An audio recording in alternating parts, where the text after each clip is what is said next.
koordinat kartesius.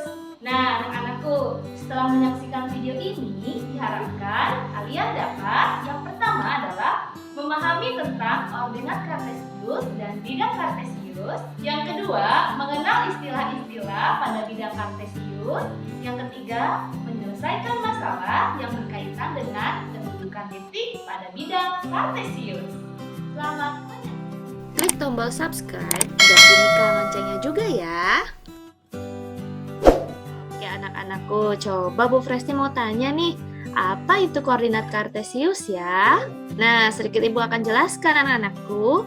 Ini adalah seorang ilmuwan matematika asal Prancis bernama René Descartes. Nah, René Descartes ini adalah penemu koordinat kartesius. Berawal kisahnya dari menghubungkan aljabar dengan geometri. Pada aljabar, ada suatu persamaan, kita misalkan Y sama dengan 3X. Bagaimana caranya suatu persamaan ini kemudian dihubungkan dengan geometri pada suatu bidang 2 dimensi. Nah, kita misalkan X-nya itu 2, 1, 0, negatif 1, negatif 2. Kemudian kita akan substitusikan ya ke bentuk persamaan ini.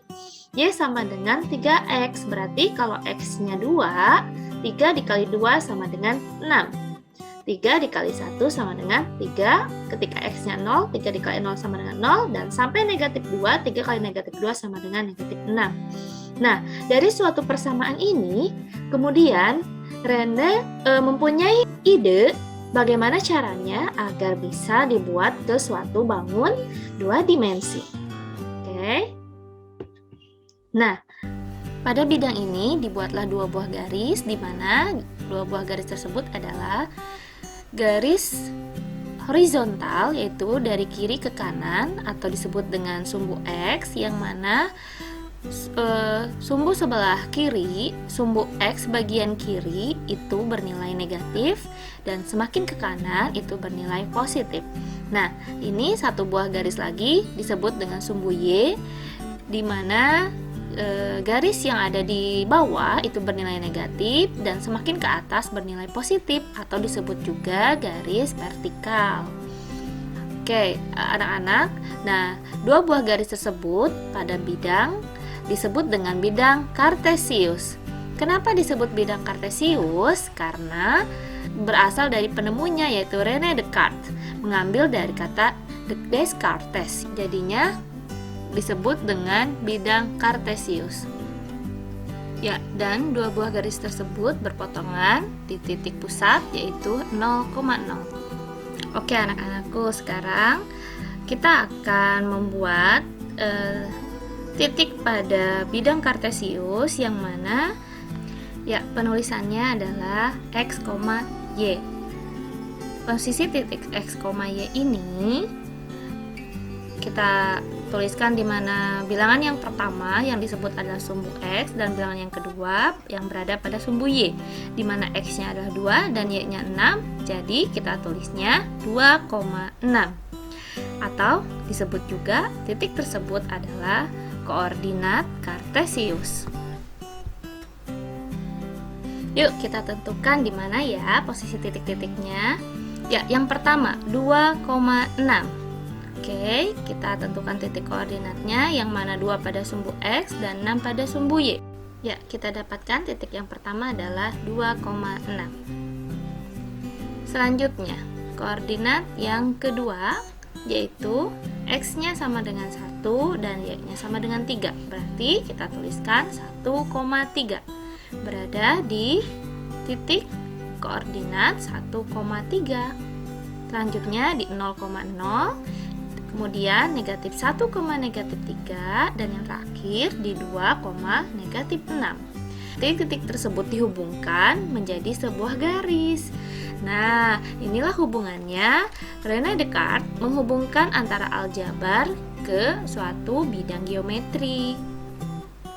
Atau disebut juga pada pembelajaran ini adalah bidang kartesius. Dari bentuk aljabar yang tidak terlihat, kemudian kita bisa tergambarkan dengan menggunakan koordinat kartesius pada bidang kartesius. dari bidang kartesius tersebut diaplikasikan, dimanfaatkan untuk grafik gelombang bunyi atau suara di bidang IPA, kemudian kurva permintaan dan penawaran dalam bidang perekonomian. Dan tentunya masih banyak lagi yang lainnya anak-anak. Oke, selanjutnya nih, kita akan mengenal istilah pada bidang kartesius ya. Berikutnya adalah posisi titik pada bidang kartesius ditulis dalam bentuk koordinat x, y. Ya, ini disebut koordinat kartesius x, y. Di mana x-nya itu adalah dinamakan absis dan y-nya dinamakan ordinat. Contoh nih, koordinat titik A. Kita lihat koordinat titik A berada di koordinat apa ya? Untuk membentuk x, y, kita lihat dulu pada sumbu x, A itu berada pada negatif 3. Jadi, negatif 3,3. Nah, kita tulis di sini ya. Negatif 3,3. Oke, kemudian dari koordinat tersebut kita bisa menentukan yang mana sih absisnya. Absis itu adalah x, berarti x-nya yaitu negatif 3. Oke, betul sekali. Kemudian koordinatnya dari titik A itu apa ya? Ternyata ordinatnya itu adalah y, berarti pada sumbu y yaitu 3. Oke, selanjutnya koordinat titik B. Koordinat titik B berada pada di 3,3. Nah, kita lihat ya. 3,3. Jangan lupa untuk diberi tanda kurung.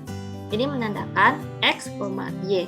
Oke, absis dari titik B adalah, ya betul sekali, 3. Ordinat titik B yaitu sumbu y adalah 3. Oke, paham kan adik-adik untuk menentukan nilai absis dan ordinat?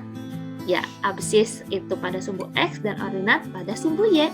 Selanjutnya, nah anak-anakku, kalau kita perhatikan, dua buah perpotongan garis sumbu x dan y itu terbagi menjadi 4 wilayah, atau disebut juga pada koordinat kartesius itu adalah kuadran. Kita lihat kuadran 1. Pada kuadran 1, sumbu x-nya bernilai positif ya. Nah, sumbu x-nya bernilai positif. Dan sumbu y-nya pun bernilai positif.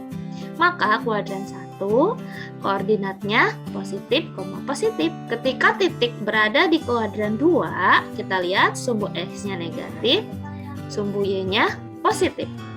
Berarti kuadran 2 memiliki koordinat negatif dan positif. Kemudian kita lihat kuadran 3. Ya, berada di kiri bawah untuk kuadran 3. Kita lihat sumbu x-nya bernilai negatif, sumbu y-nya bernilai negatif juga. Sehingga kuadran 3 memiliki koordinat negatif, negatif. Dan kita cek di kuadran 4 berada di kanan bawah.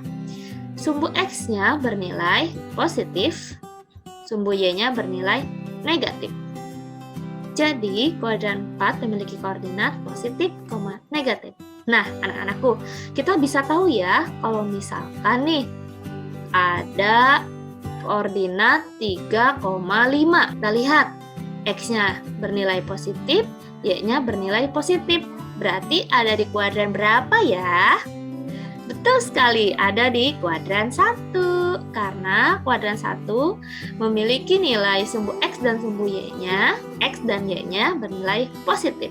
Nah, kita lihat nih, kita akan bisa menentukan jarak titik terhadap sumbu x dan y. Coba lihat di kotak orange ini, ya, ini adalah sebagai keywordnya ya, kata kuncinya. Jarak titik terhadap sumbu x yang dilihat, yang diambil sebagai jawabannya, kita lihat koordinat y. Oke.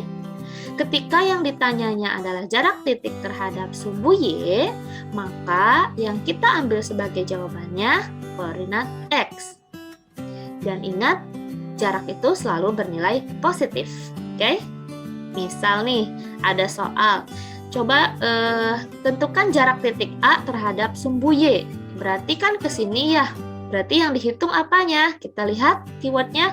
Ketika ditanyakan jarak titik terhadap sumbu Y, maka yang dilihat adalah koordinat X-nya. X-nya berada di apa?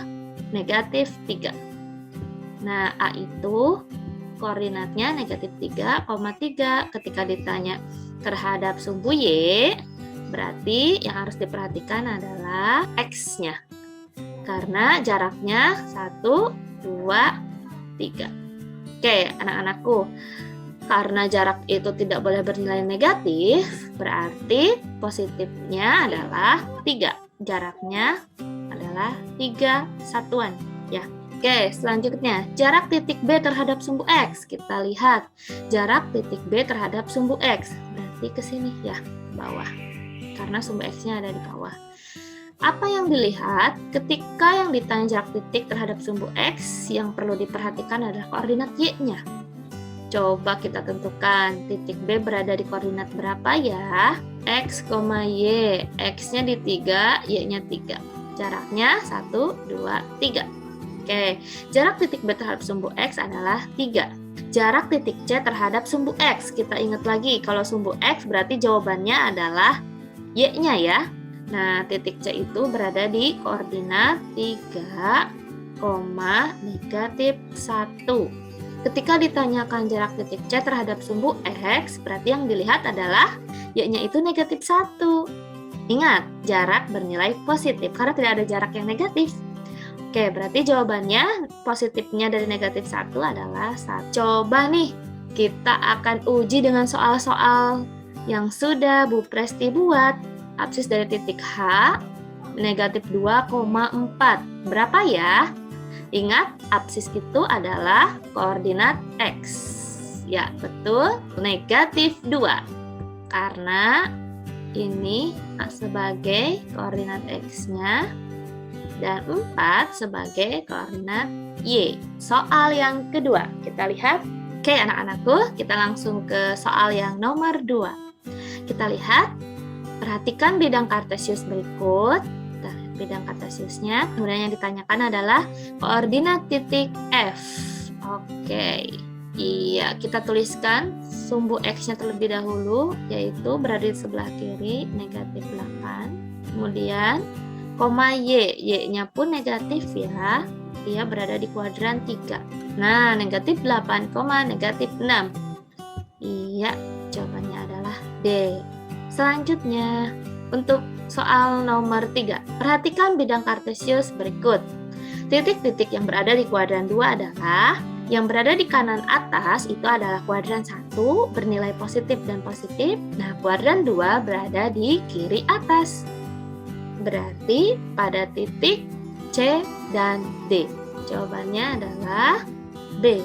Jarak titik J 2, negatif 5 terhadap sumbu X adalah, ingat bahwa kalau ditanyakan sumbu X berarti jawabannya adalah koordinat Y. Nah, karena jarak itu tidak boleh bernilai negatif, jadi harus positif, maka kita tuliskan jawabannya adalah 5, 1. Nomor 5. Diketahui titik E 3,1, F 3,5, dan G negatif 2,5.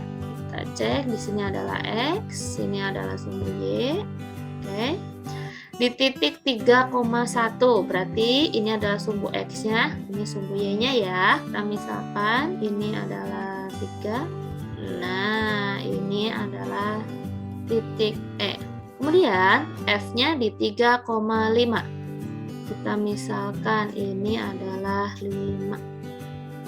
Oke. 3,5 kita hubungkan sini ya. Ini adalah titik F. Dan titik G berada di negatif 2,5. Oke. Kita hubungkan ya anak-anak. Karena ini tegak lurus, di titik F membentuk segitiga siku-siku. Ya, betul sekali. Jawabannya adalah C.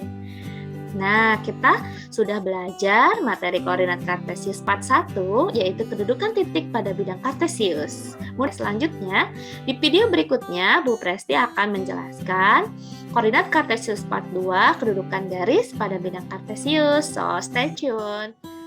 Bagaimana anak-anakku? Mudah kan? Karena matematika itu mudah banget. Amin. Yeay. Oke anak-anakku, cukup sekian materi hari ini. Bye-bye.